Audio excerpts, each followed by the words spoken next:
Adlaw guys, mga unta. Insulin resistant na ang imuhang lawas.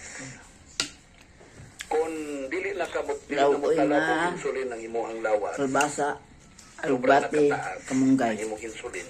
So, kunsudan. pag maging insulin resistant na ka, so, With okra. mao na ang imuhang body metabolism, muus-us. Ha? Muus-us ang kapasidad sa imuhang body Init. metabolism. Sa to pa, mutaas ang Kalbasa. imong risko sa Okra pagkataba. ni guys. Okay. Ang mahitabo ka gawas nga mo taba ka, mutaas imo ang triglyceride, mutaas pa yun imong HDL. So, kinahanglan dili kay para magbantay kag ma-diabetic ba ka o dili. So, wa pa ma-declare og diabetes ha. Okra. Bantayan nimo imong FBS, Napit na magawang. pa-check nimo, HbA1c, o kaning gitawag nimo og triglyceride or HDL. Kaya kana siya nag-signal gyapon na siya nga taas ka blood sugar. Initan ang yan mga makoko. Taas na po di mong insulin. Muna nga di kayo mga monitor kung taas ba yung blood sugar o wala. Pero wala na, nagpaspas na ka duga o insulin ang imuhang lawas. Okay? So, ang mahitabo, Kain ang tayo. kakuanan sa blood sugar naa sa imong atay. So what will happen to your liver?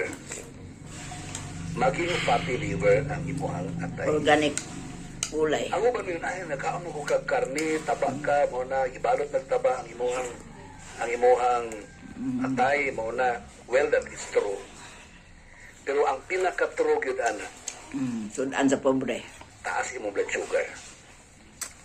Kung mataas imong blood sugar, imuhang liver di na kay Ano mga ka-function pobreng normal. pobreng senior. So di na siya ka-digest sa fats.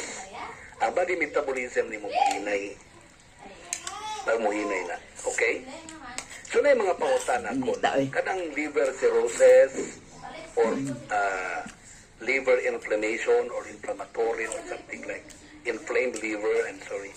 Mao na ito sabot. Mao ba na ang kanang fatty liver? Ang atay, wala pa muubag, pero posible na siya magka-fatty liver. Nabalot na siya sa taba. Gulay na may sudan ako Tungkol sa guys. kataas sa blood O sugar. karne. Madugay, mo-inflame siya, so muna ng inflamed Sakit to. liver.